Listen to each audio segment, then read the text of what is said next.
Hello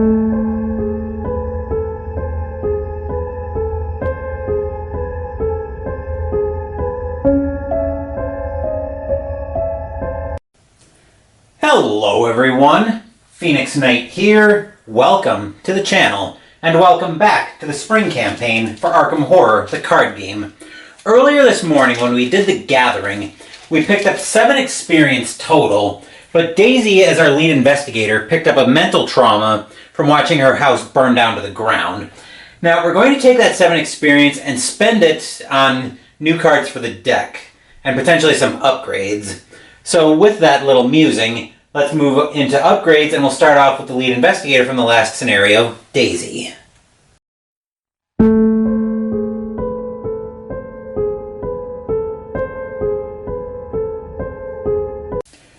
Hello, Daisy.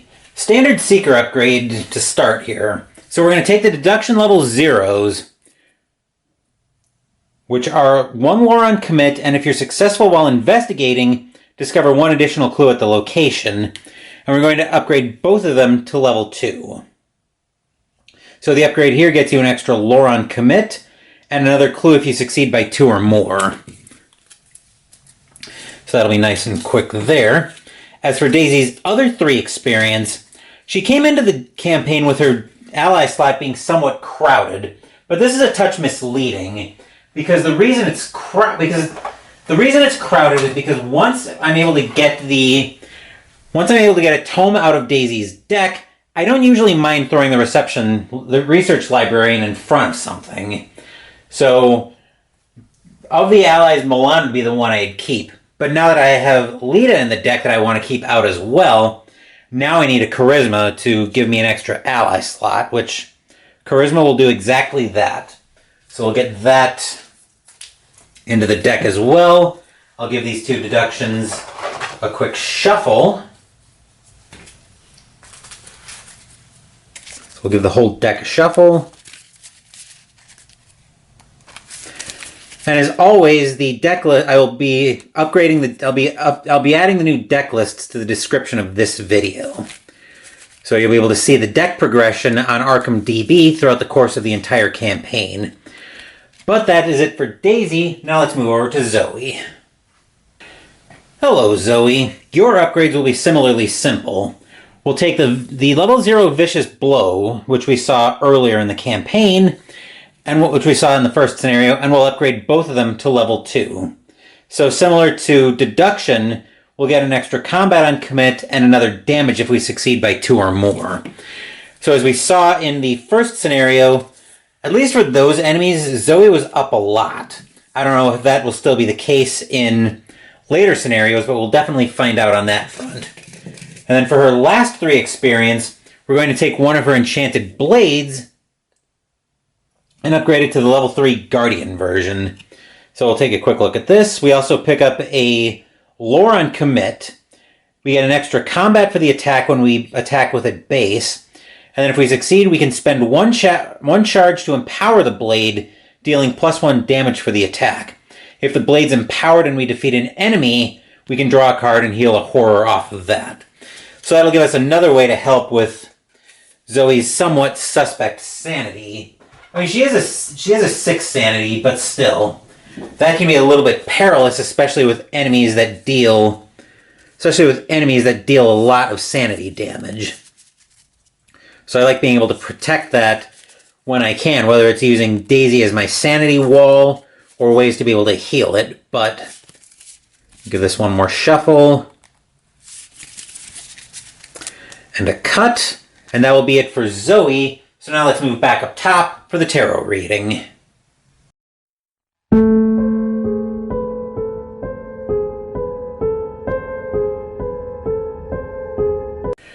Once again, we're doing a balanced tarot reading, so we're going to draw 2 cards and pick one. Give this a quick shuffle.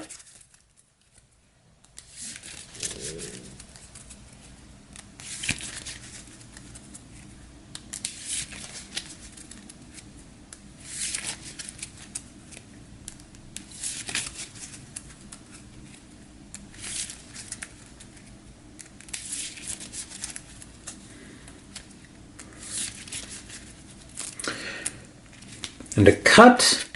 And there will be our 2 cards for the next scenario. So first card we get to look at. Strength 8. On the good side, when the game begins, each investigator may play an asset from their hand at -2 cost. Or on the bad side, during the first round of the game, each investigator cannot play assets. That could be a problem. Or our other card to look at, the Devil 15. Each investigator has 1 additional slot of a type chosen by that investigator when the game begins. Or each investigator has 3 fewer slots, each of a different type chosen by that investigator when the game begins. So do we want to play an asset at -2 cost at the start and have 3 fewer slots? Or do we want to play, or do we want to not be able to play assets and have an additional slot of our choice? Could we even wipe out 3 slots without causing us too many problems?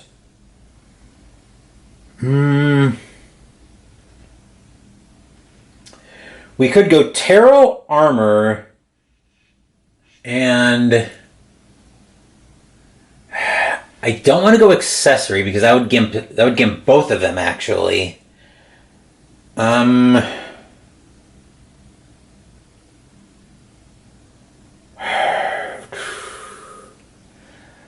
what is an additional slot they would even benefit from?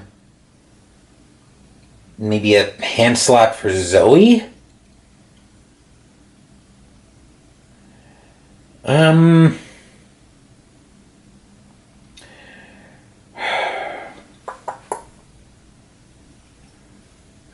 Tarot Body.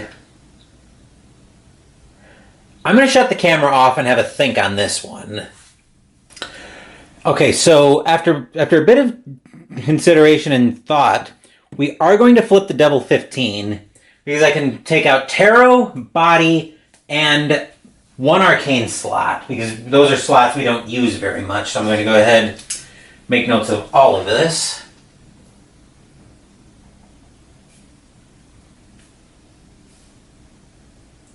Game start.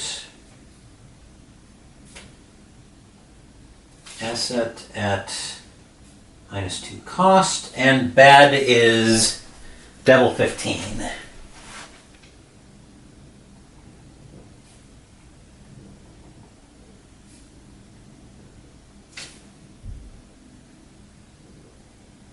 Tarot, Body, Arcane. Okay. Got that all straightened out. So that will actually do it for this upgrades video. Wednesday, we're going to do a play-along of Welcome To, and I'll explain how that will work. Thursday, I'll be live with ID Jester on his channel. Link will be in the description down below. This week's Mystical Munchies will probably go up early. This coming week's Mystical Munchies will probably go up early, just because I'll be busy Saturday. We'll be making Quiet Hounds out of the World of Warcraft New Flavors of Azeroth cookbook, and that looks like it's just going to be Hush Puppies. And next week, we'll continue the spring campaign with the second scenario, the Midnight Masks. Thank you for watching the video. Please give the video a thumbs up and subscribe to the channel. Be sure to turn on notifications so you get my content. Be well, stay safe, take care of yourselves and your loved ones, and I'll be back with more videos in the future. Until then, take care everyone.